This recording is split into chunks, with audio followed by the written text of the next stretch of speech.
안식 후 첫날 새벽에 이 여자들이 그 준비한 향품을 가지고 무덤에 가서 돌이 무덤에서 굴려 옮겨진 것을 보고 들어가니 주 예수의 시체가 보이지 아니하더라.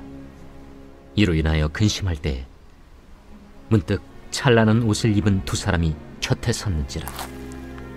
여자들이 두려워 얼굴을 땅에 대니 두 사람이 이르되, 어찌하여 살아있는 자를 죽은 자 가운데서 찾느냐? 여기 계시지 않고 살아나셨느니라. 갈릴리에 계실 때에 너희에게 어떻게 말씀하셨는지를 기억하라.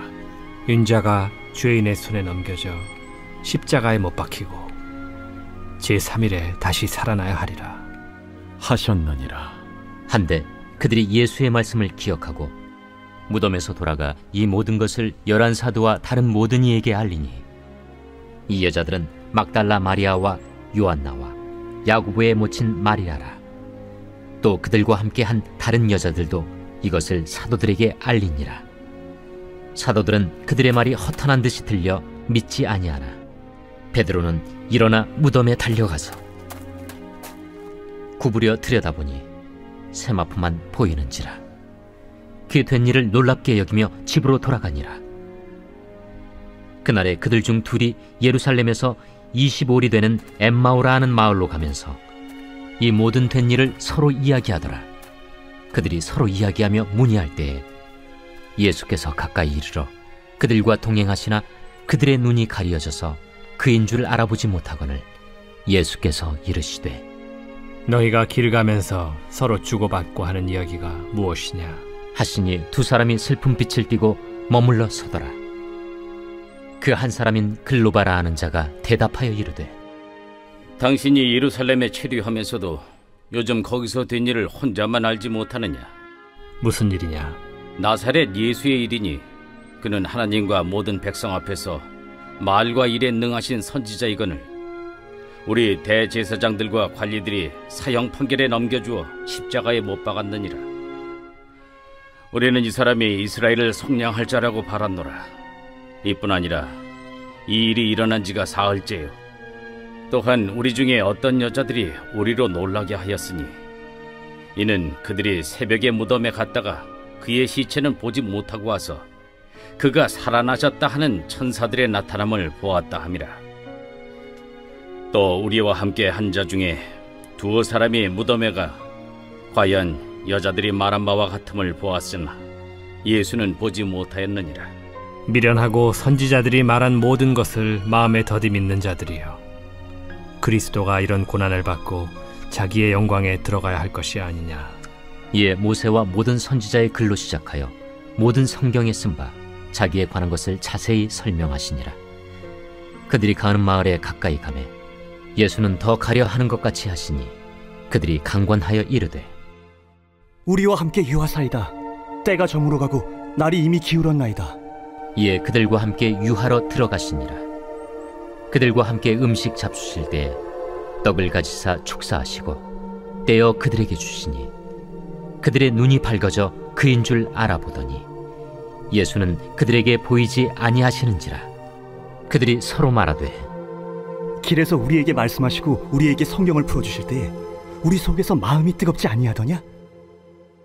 곧 그때로 일어나 예루살렘에 돌아가 보니 11 제자 및 그들과 함께한 자들이 모여있어 말하기를, 주께서 과연 살아나시고 시몬에게 보이셨다. 두 사람도 길에서 된 일과 예수께서 떡을 떼심으로 자기들에게 알려주신 것을 말하더라. 이 말을 할 때 예수께서 친히 그들 가운데 서서 이르시되, 너희에게 평강이 있을지어다. 그들이 놀라고 무서워하여 그 보는 것을 영으로 생각하는지라. 예수께서 이르시되, 어찌하여 두려워하며 어찌하여 마음에 의심이 일어나느냐. 내 손과 발을 보고 나인 줄 알라. 또 나를 만져보라. 영은 살과 뼈가 없으되 너희 보는 바와 같이 나는 있느니라. 이 말씀을 하시고 손과 발을 보이시나 그들이 너무 기쁨으로 아직도 믿지 못하고 놀랍게 여길 때에 이르시되, 여기 무슨 먹을 것이 있느냐. 이에 구운 생선 한 토막을 드리니 받으사 그 앞에서 잡수시더라. 또 이르시되, 내가 너희와 함께 있을 때 너희에게 말한 바 곧 모세의 율법과 선지자의 글과 시편에 나를 가리켜 기록된 모든 것이 이루어져야 하리라 한 말이 이것이라. 이에 그들의 마음을 열어 성경을 깨닫게 하시고 이같이 그리스도가 고난을 받고 제3일에 죽은 자 가운데서 살아날 것과 또 그의 이름으로 죄 사함을 받게 하는 회개가 예루살렘에서 시작하여 모든 족속에게 전파될 것이 기록되었으니 너희는 이 모든 일의 증인이라. 볼지어다, 내가 내 아버지께서 약속하신 것을 너희에게 보내리니 너희는 위로부터 능력으로 입혀질 때까지 이 성에 머물라.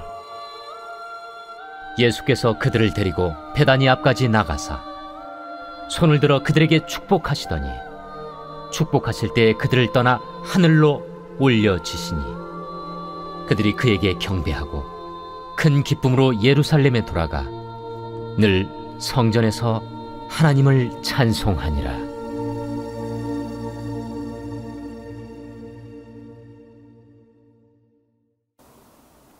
할렐루야. 사랑하는 여의도 순복음 분당교회 성도 여러분, 오늘 하루도 평안하셨는지요? 저는 교회학교 4, 5, 6부를 담당하고 있는 김미린의 전도사입니다. 추운 날씨가 계속되며 코로나19의 여파로 모든 생활이 쉽지 않은 하루하루를 보내고 계시지요? 모든 성도님들께서 있는 자리에서 힘내시기를 응원합니다. 오늘 함께 읽으신 누가복음 24장은 누가복음의 마지막 장으로서 예수님의 부활과 부활 이후의 모습 그리고 승천에 대해 기록하고 있습니다. 누가복음에서 누가는 마태나 마가가 기록한 다른 복음과는 다르게 부활의 기사에 대해 긴 분량을 기록하며 누가복음을 마무리하고 있습니다. 이 24장은 네 부분으로 나눠볼 수 있는데요. 1절에서 12절까지 서두 부분은 천사를 통해 예수님의 부활 소식을 듣고 사도들에게 달려가 그 소식을 전했던 무덤을 찾았던 여인들에 대한 이야기를 기록하며 여인들의 이야기를 듣고 그 말을 믿지 않았던 제자들의 모습을 기록하고 있습니다. 이어 13절에서 35절까지 기록된 말씀은 누가복음에서 조금 특별하게 나타나고 있는 기록입니다. 마태복음에는 기록하지 않고 있고 마가복음에서는 단 2절로 짤막하게 담고 있는 엠마오로 가는 제자들의 기록을 누가는 많은 절을 할애하며 기록하고 있습니다. 다음으로 36절에서 49절까지는 예루살렘에 모여있는 제자들에게 부활하신 예수님께서 직접 나타나셔서 내가 부활한 예수다 라는 것을 직접 보여주시며 복음 전파에 대한 지상 명령을 주고 계십니다. 마지막으로 50절에서 53절까지는 예수님의 승천 및 남은 제자들에 대해 기록하고 있습니다. 이렇게 기록된 24장에서 눈여겨봐야 할 것은 예수님의 부활 소식이 여러 차례 제자들에게 들렸지만 한 번에 그 사실을 믿지 않았다는 것입니다. 가장 먼저 제자들은 여인들의 증언을 믿지 못했습니다. 또한 엠마오 도상에서 두 제자에게 나타나 함께 길을 걸었던 사람이 예수님이었다는 사실을 제자들은 알지 못했습니다. 11 제자에게 나타나셔서 예수님께서 직접 부활하신 자신의 모습을 보여주셨음에도 제자들은 온전히 신뢰하지 못한 모습을 볼 수 있습니다. 그러나 24장에서는 제자들의 모습이 불신에서 끝나는 것이 아니라 놀라고 두려워하며 불신적인 반응을 보였던 인물들이 믿음을 가지게 되는 과정을 보실 수 있습니다.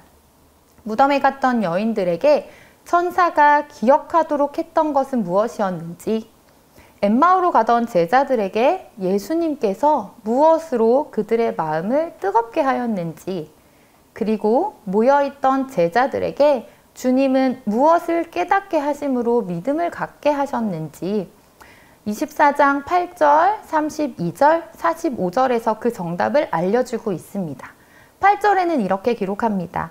그들이 예수의 말씀을 기억하고 32절에서는 그들이 서로 말하되 길에서 우리에게 말씀하시고 우리에게 성경을 풀어주실 때에 우리 속에서 마음이 뜨겁지 아니하더냐 하고 45절에서는 이에 그들의 마음을 열어 성경을 깨닫게 하시고 방금 읽은 세 절의 말씀엔 공통점이 있습니다.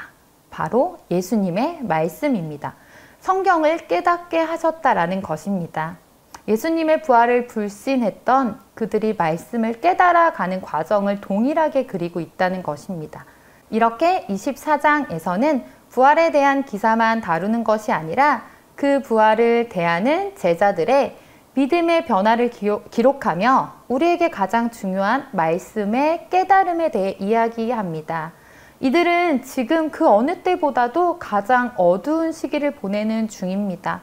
가장 의지했고 자신을 구원할 거라고 믿었던 예수님께서 죽은 직후이기 때문입니다. 그렇게 어두운 시기에 있던 이들에게 찾아온 희망은 말씀이었다는 사실입니다. 우리에게도 마찬가지입니다. 현재 우리가 가장 어둡고 긴 터널을 지나고 있지 않으십니까? 가장 어두울 때에 우리에게 가장 필요한 것이 말씀이라는 것을 이야기하고 있습니다. 시편 기자가 주의 말씀은 내 발의 등이요 내 길의 빛이니이다 라고 말씀하듯이 우리의 앞이 보이지 않을 때에는 우리의 길에 빛이 되시는 주의 말씀을 의지해야 한다는 것입니다. 예수님의 무덤을 찾았던 여인들이 예수님의 부활의 말씀을 기억하며 그 소식을 전하러 달려갔듯이 길 위에서 만난 예수님께서 말씀하시고 그 성경을 풀어주실 때 마음이 뜨거워졌던 두 제자처럼 예수님의 부활을 눈앞에서 믿지 못하던 제자들에게 성경을 깨닫게 하심으로 그들의 마음을 열게 하셨던 것처럼 가장 절망된 우리의 현재 삶에 제일 필요한 것이 말씀임을 기억하며 매일매일 말씀을 소홀히 하지 않으시기를 바랍니다. 언제나 각자의 있는 자리에서 예배에 승리하며 말씀에 순종하며 기도에 응답받는 여의도 순복음 분당교회 성도님들이 되시기를 주님의 이름으로 부탁드립니다. 기도하시겠습니다. 사랑의 하나님, 이 추운 겨울 코로나로 힘겨운 하루하루를 살아가지만 하나님의 말씀을 읽고 듣고 깨닫게 하시니 감사합니다. 또한 인생의 어두운 터널을 지나는 우리에게 귀한 말씀으로 힘을 주시니 감사합니다. 어두움 속에 한 줄기 빛이 되어 오신 예수 그리스도와 동행하는 우리가 되게 하여 주시옵소서. 내 발의 등이며 내 길의 빛이 되시는 주의 말씀을 의지하며 살아가도록 도와주실 것을 믿사오며 예수님의 이름으로 기도드립니다. 아멘.